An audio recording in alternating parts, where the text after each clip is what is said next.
Okay, now in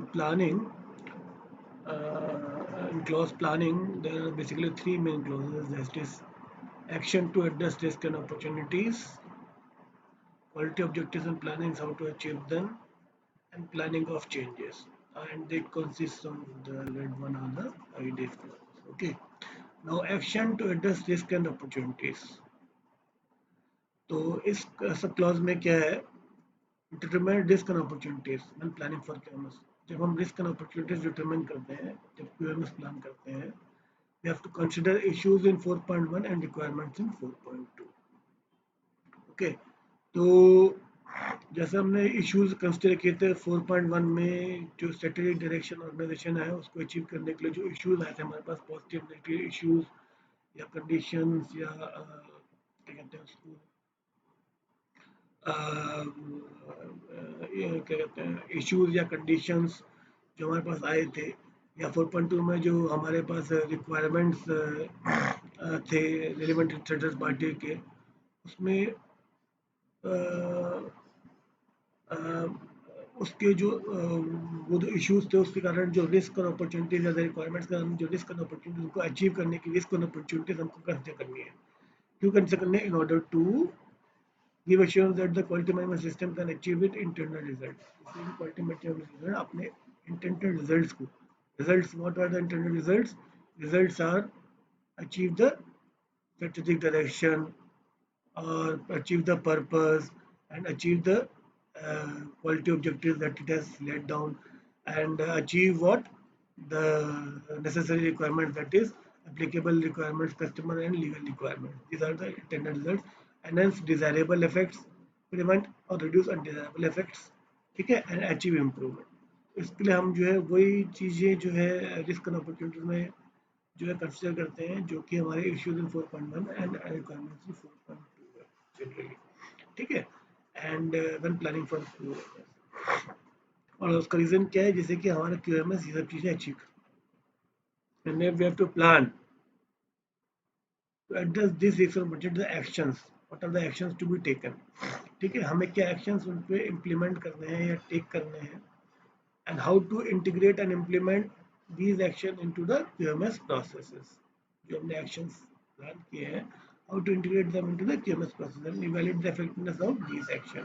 और ये action कितने effective है, इसको भी हमको evaluate करना है।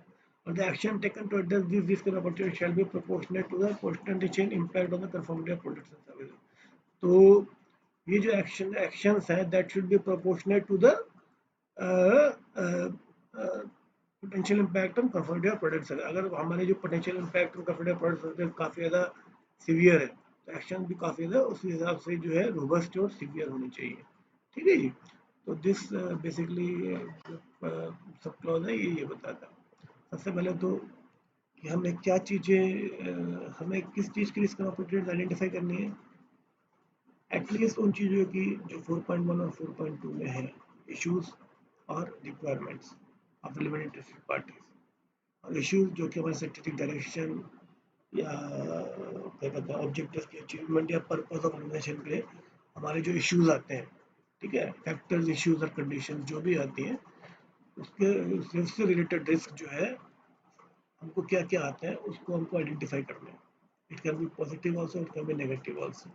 और फिर उसके बाद उसको अचीव करने में क्या क्या प्रॉब्लम आती है, या रिक्वायरमेंट्स को अचीव करने में क्या क्या हमारे पास प्रॉब्लम आती है, और फिर उसका उसके हिसाब से हमें एक्शन प्रोवाइड करने हैं। उससे क्या होगा कि हमारा क्यूएमएस हमारे इंटरनल रिजल्ट को अचीव कर पाएगा। इंटरनल रिजल्ट क्या है, जो मैंने आपको बताया, ये अचीव कर पाएगा अपने स्ट्रेटेजिक डायरेक्शन को, पर्पस को और ऑब्जेक्टिव्स को। और फिर उसके बाद जो है वो डिजायरेबल इफेक्ट्स जो है इंक्रीज हो गए, इंटेंसिव इफेक्ट रिड्यूस होंगे और अचीव इंप्रूवमेंट होगा, ठीक है।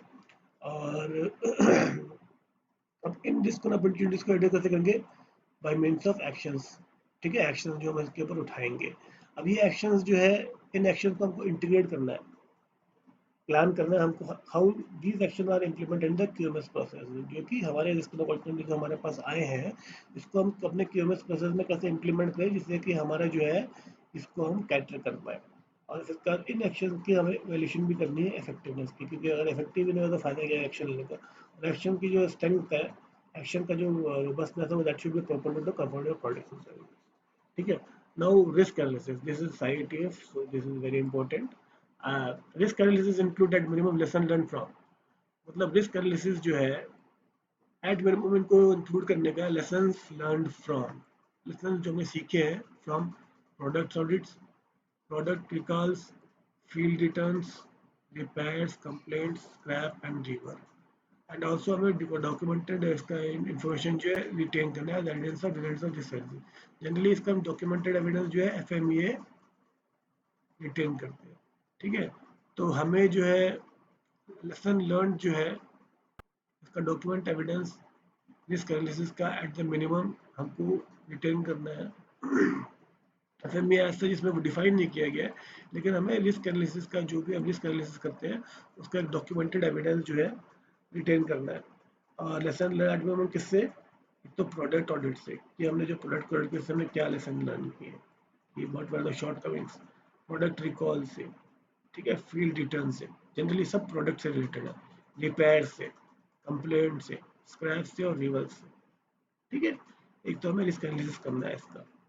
ठीक है, रिलेटेड टू प्रोडक्ट, प्रोडक्ट का रिस्क एनालिसिस बहुत जरूरी है। ठीक है, कि हमारा जो फेलियर है, failure is basically of product. ठीक है, इशू प्रोडक्ट में आ सकता है ना, तो इसलिए हमें प्रोडक्ट का रिस्क एनालिसिस जरूर करना है। अच्छा, ये कहते हैं कि प्रिवेंटिव एक्शन भी आपको लेना है। प्रिवेंटिव एक्शन क्या करना है, to eliminate the cause of potential uncomfortable, मतलब पोटेंशियल अनकंफर्टेबल के कॉज को एलिमिनेट करने के लिए और उसको प्रिवेंट करने के लिए, प्रिवेंट द अकरेंस, और उनको अकर होने से प्रिवेंट करने के लिए डिटरमाइन एंड इम्प्लीमेंट एक्शंस, हमें एक्शंस जो है डिटरमाइन करने और इम्प्लीमेंट करने हैं। एंड दिस जो प्रिवेंटिव एक्शन हो गए क्योंकि हमको प्रिवेंट करने अकरेंस से, तो preventive action shall be appropriate to the severity of the potential issues. अब ये जो प्रिवेंटिव एक्शन है it should be appropriate to the severity of the potential issues, जो पोटेंशियल इशू सीवियरिटी है उसके हिसाब से ही एक्शन जो है रोबस्ट होने चाहिए। And to lessen the impact of negative effect of risk, और रिस्क के जो नेगेटिव इफेक्ट है उसका इम्पैक्ट को लेसन करने के लिए, मतलब उसकी जो स्ट्रेंथ है उसको कम करने के लिए एस्टैब्लिश ए प्रोसेस जो कि इंक्लूड करता है determine potential non conformities and their causes, potential non conformities determine करो, उनके कॉजेस को डिटरमाइन करो, validating the need of actions to prevent occurrence. अब इसका एक्शंस जो उसको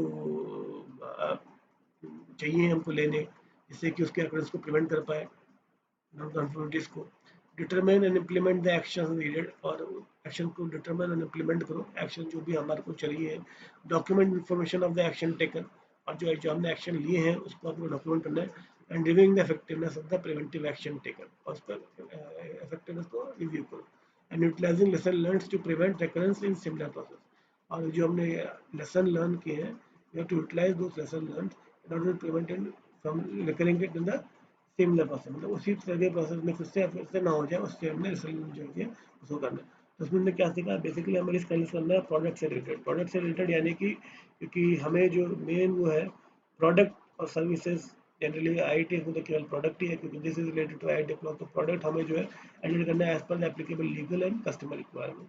तो प्रोडक्ट से रिलेटेड डिटेल्स जो है जनरली इसमें it is not defined and it should be documented, difference should be document. तो लेकिन इसको डिफाइन लेकिन जनरली हम एफएमई से करते हैं। उसमें हमको क्या क्या लीजिए चीज़ें एट मिनिमम कसते करनी है लेसन लर्न में, एक तो product recalls, field failure, repair, customer complaints, scrap और रिवर्क। ठीक है जी, इसमें warranty as such term add नहीं कर रखी। ठीक है जी, इसमें क्या है, प्रिवेंटिव एक्शन भी हमको लेने हैं जिससे कि हम जो है एलिमिनेट कर पाए कॉज ऑफ पोटेंशियल अनकंफर्मिटीज को और नॉन कंफर्मिटीज को, और प्रिवेंट उनके अकरेंस के लिए, इसलिए हमें एक्शन इम्प्लीमेंट करने हैं जिससे कि हम जो प्रिवेंटिव एक्शन कहलाएंगे जो अप्रोप्रिएट होते हैं और उसके सीवियरिटी के हिसाब से उसको हमको एक्शन इम्प्लीमेंट करने हैं। और नेगेटिव इफेक्ट ऑफ रिस्क को हटाने के लिए हमें पहले से ही एक प्रिवेंटिव मेजर लेके चलना है कि हम पोटेंशियल नॉन कन्फर्मिटीज को और उनके कॉजेज को आइडेंटिफाई करें, डिटरमाइन करें। अब इसका evaluate the need of preventive action जो हमको लेने हैं वो करें। अब इसका डिटरमाइन और इम्प्लीमेंट करें उन एक्शन को और डॉक्यूमेंट करें। अब इसका रिव्यू करें the effectiveness of the action taken. अब इसका उनसे जो हम लेसन लर्न किया उसको यूटिलाइज करें फर्दर सिमिलर प्रोसेस में कि उसका रिकरेंस ना हो। ठीक है जी, नाउ कंटिजेंसी प्लान, ये भी जो है आईआईटी की तरफ से बहुत इंपॉर्टेंट क्लॉज है। To maintain production output and ensure that customer requirements are met, production के आउटपुट को मेंटेन करने के और इंश्योर करने के लिए कि कस्टमर रिक्वायरमेंट्स मीट होती है हर समय, आइडेंटिफाई हमको करने का है and evaluate internal external risk. Risk internal external जो आइडेंटिफाई इवेल्युएट करना है, ठीक है। अब ये जो कंटीजेंसी प्लान है, ये बेसिकली किन के लिए, एक तो प्रोडक्शन आउटपुट मेंटेन करने के लिए, एंश्योर कस्टमर के कस्टमर रिक्वायरमेंट मीट करते हैं, ठीक है। तो all manufacturing processes and infrastructure equipment essential. तो हमें जो है ये इंश्योर करने के लिए कि प्रोडक्शन आउटपुट मेंटेन रहे, मतलब सप्लाई में कोई प्रॉब्लम ना आए टू द कस्टमर, ठीक है। सप्लाई ऑफ प्रोडक्ट, इसमें कोई प्रॉब्लम ना है कस्टमर को, और कस्टमर रिक्वायरमेंट्स जो मीट होती रहे, इसके लिए हमें आइडेंटिफाई करने हैं एवेल्यूट और इंटरनल और एक्सटर्नल रिस्क। ये रिस्क होते हैं इंटरनल भी और एक्सटर्नल भी, सभी मैन्युफैक्चरिंग प्रोसेस को और इंफ्रास्ट्रक्चर इक्विपमेंट को। According to the risk and impact to the customer define the contingency plan. हमें कंटीजेंसी प्लान जो है डिफाइन करना है, कैसे, इसका क्या क्राइटेरिया होगा, according to the risk and impact to the customer. Customer को क्या रिस्क और इम्पैक्ट हो सकता है उसके हिसाब से। For the continuity of supply, supply की कंटिन्यूटी बनाए रखने के लिए प्रिपेयर कंटीजेंसी प्लान, मतलब हमको कंटीजेंसी प्लान बनाना है in the end of any of the following, किसी भी इन कारणों के कारण, जैसे कि की इक्विपमेंट फेलियर हो गया, जैसे प्रोडक्शन इक्विपमेंट कोई फेल हो गया, ठीक है। एक्सटर्नली प्रोवाइडेड प्रोडक्ट्स से हमें जो है उसमें कुछ इंटरप्शन हो गई, जो हमारे वेंडर से प्रोडक्ट्स आते हैं, या प्रोसेस जो हमको मिलते हैं, सर्विस प्रोसेस हो सकता है, या कोई आउटसोर्स प्रोसेस हो सकता है, ठीक है। और रिकरिंग नेचुरल डिजास्टर से, या फायर से, या यूटिलिटी इंटरप्शन से, या लेबर शॉर्टेज से, या इंफ्रास्ट्रक्चर से, या कुछ आईटी से रिलेटेड, यानी कि इंफॉर्मेशन सिस्टम, जैसे कि क्या कहते हैं उसको, दैट इज एड्रेसिंग सेंटर है, इंक्लूडेड नोटिफिकेशन, और हमको एक नोटिफिकेशन प्रोसेस देना है कस्टमर को और रेलेवेंट इंटरेस्ट पार्टी को कि extent and duration of any situation impacting the customer operation, जो कि बताए कि एक्सटेंट की इन कानून जो है क्या एक्सटेंट है इसका, मतलब कितना मैग्नीट्यूड है इस इम्पैक्ट का, और कितने ड्यूरेशन तक जो है कस्टमर के जो है इसमें डिलीवरी में या सप्लाई में थोड़ी बहुत प्रॉब्लम हो सकती है, if there are any of this causes, ठीक है। एक नोटिफिकेशन जाना चाहिए कस्टमर के थ्रू। तो एक तो इसमें कंटेंसी प्लान में आना चाहिए periodically test the contingency plan for effectiveness. अब इसका जो हमारा कंटेंसी प्लान है, हमने अगर इफेक्टिवनेस का फायदा क्या है, तो उसको उसको पीरियोडिकली टेस्ट करना है। इसमें ये नहीं डिफाइन करेगा कि कैसे पीरियोडिकली, एनुअली है जैसे भी है, लेकिन पीरियोडिकली क्या रखा है, periodically test the contingency plan, review contingency plan at minimum annually. आप देखो इसमें कह दिया इसमें हमको जो है रिव्यू करना है, टेस्ट तो करना है पीरियोडिकली, लेकिन रिव्यू करना है एनुअली, कम से कम इसका एनुअली इसको रिव्यू करना है using a multi disciplinary team including top management. तो इसमें एक इसने साथ साथ कह दिया है कि हमको रिव्यू करना है कंटिन्यू प्लान एटलीस्ट एनुअली, और मल्टी डिसिप्लिनरी टीम से रिव्यू करना है, ऐसे ही किसी स्पेसिफिक आदमी से नहीं, और टॉप मैनेजमेंट इसमें इंक्लूड होना चाहिए, एंड अपडेट एज रिक्वायर्ड, और अपडेट भी करना है एज रिक्वायर्ड अगर जरूरी हो तो, और डॉक्यूमेंट करना है contingency plan, it should be document and retain the document and information describing any revisions, और कोई भी रिवीजन उसमें हो तो उसको जो है रिटेन करना है as a documented evidence, including person who has authorized the change, including person जिसने उस चेंज को ऑथराइज किया है, ओके। अब contingency plan also shall include the provisions to validate that, contingency plan में ये प्रोविजन होना चाहिए कॉन्टेंसी प्लान के अंदर ही डॉक्यूमेंटेड फॉर्म में, कि मैन्युफैक्चर प्रोडक्ट जो है वो अपने कस्टमर रिक्वायरमेंट्स को मीट, वेरीफाई करता है, वैलिडेट करता है स्पेसिफिकेशंस को after the start of production, जब प्रोडक्शन फिर से स्टार्ट हो, अगर हमने एमरजेंसी प्रोडक्शन में स्टॉप किया हो और जो शटडाउन हो वो जो है रेगुलर शटडाउन प्रोसेस फॉलो नहीं किया, तो उसको हमको रीवेरीफाई रिवैलिडेट करना है प्रोडक्ट को और कस्टमर स्पेसिफिकेशन के हिसाब से, ठीक है। अच्छा, अब आ जाते हैं quality objectives and planning how to achieve. Second जो सब क्लॉज है mainly quality and planning how to achieve them. तो हमको एस्टैब्लिश करने quality objectives at relevant functions level processes needed for QMS. हर प्रोसेस के हिसाब से, लेवल के हिसाब से, फंक्शन के हिसाब से क्वालिटी ऑब्जेक्टिव्स को एस्टैब्लिश करने हैं। और ये जो क्वालिटी ऑब्जेक्टिव्स है ये क्या होना चाहिए, be consistent with the quality policy, ये in synchronisation with quality policy होनी चाहिए। They should be measurable, take into account applicable requirements, जो भी इसकी रिक्वायरमेंट्स है, जैसे कस्टमर या ऑर्गेनाइजेशन स्पेसिफिक रिक्वायरमेंट है या interested party specific requirement, they are to B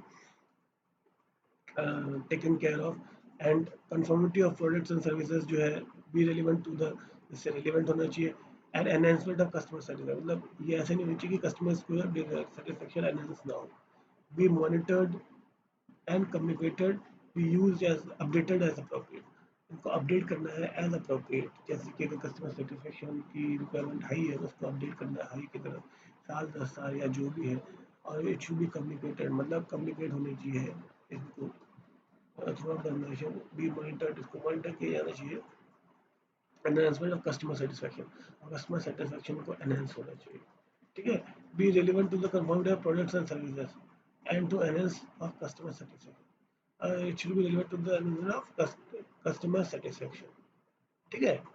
अच्छा, अब इसके बाद organisation maintain document information on quality objectives, यानी कि ऑर्गेनाइजेशन को मेंटेन करना है documented information on quality objectives में, डॉक्यूमेंटेड इन्फॉर्मेशन को मेंटेन करना है, ठीक है। Maintain documented information quality objectives, तो क्वालिटी जैसे डॉक्यूमेंटेड फॉर्म में होने चाहिए, शुड बी डॉक्यूमेंटेड फॉर्म, ठीक है। तो when planning how to achieve quality objective, जब हमको प्लान करना है कि हमें अपने क्वालिटी ऑब्जेक्टिव कैसे अचीव करना है, ऑर्गेनाइजेशन को डिटरमाइन करना है व्हाट विल बी डन, क्या करना है अपने को, क्या रिसोर्सेज की जरूरत है, हु विल बी रिस्पॉन्सिबल, कौन रिस्पॉन्सिबल होगा, कब तक ये कंप्लीट हो जाएगा, मतलब एंड हाउ द रिजल्ट, जो हमारे रिजल्ट है उसको कैसे इवैल्यूएट किया जाएगा, ठीक है। तो this is not about the quality objective, इसमें कुछ आईआईटी में क्लॉज है, आईआईटी में क्लॉज का quality objective plan out supplement, top man ensure that quality objectives to meet the customer requirements are as defined established and maintained for relevant function process, top management कौन ensure करता है, top management ensure करता है, ensure करता है मतलब खुद नहीं करता है, they don't do it themselves, but they ensure that quality objectives to meet customer requirements, quality objective जो कस्टमर रिक्वायरमेंट ये defined established and maintain and deliver functions process and levels है throughout the organization, it are defined in the function process and level throughout order.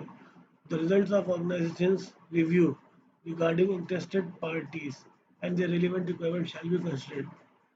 The results of organization review. Organisation का review है, results का review के हिसाब से regarding interested parties का and the relevant requirements, उनकी जो relevant requirements है shall be considered and establish annual minimum quality objective, अच्छा इसमें क्वालिटी ऑब्जेक्टिव्स भी कम से कम मिनिमम एनुअल होने चाहिए, इसमें डिफाइन कर रखा है, एंड रिलेटेड परफॉर्मेंस स्टार्टर भी ये एनुअल होने चाहिए, और जब भी ये एस्टेब्लिश करते हैं तो उसमें जो है एक रिव्यू करता है अपने इंटरेस्टेड पार्टी के रिजल्ट्स को कि and they should be in synchronisation with that and they should be meet the requirements of customer requirements, ठीक है, define maintain as per the customer requirements, ठीक है। जब प्लानिंग ऑफ चेंजेस, ये सबसे थर्ड क्लॉज है, that is planning of changes, what does the planning of changes say, when the organization determine need to for changes to the QMS, जब भी there is any need for changes to the QMS, changes shall be carried out in a planned manner, तो changes जो चीज भी होंगे वो एक plan manner में होंगे, whenever the organization determines that there is any need of change of the QMS, the organization shall consider, तो ऑर्गेनाइजेशन को कंसिडर क्या करना है जब चेंजेस करना है ऑर्गेनाइजेशन को, तो उसको क्या क्या कंसिडर करना है, पर्पस ऑफ चेंजेस कि क्या उसका पर्पस है चेंज का, देयर पोटेंशियल कॉन्सिक्वेंसेस, क्या पोटेंशियल कॉन्सिक्वेंसेस हो सकते हैं, integrity of the quality management system, quality management system की क्या इंटीग्रिटी है, अवेलेबिलिटी ऑफ रिसोर्सेज, रिसोर्सेज की क्या अवेलेबिलिटी है, एलोकेशन और reallocation of responsibilities and authority, मतलब if there is any change, then is there any allocation or delegation of responsibilities and authorities. So if the change is to be taken out in organization of any kind of change, it should be in a planned manner. And when the changes are been taken out, what are the things that are to be considered are what are the potential consequences of the changes when it happens, and what will be the integrity of the quality measure after change will happen. Will it affect it or not? And whether the relevant resources are available for the change to be implemented or not. Allocating or delegation of responsibility is done to the persons or not. So all these are to be verified.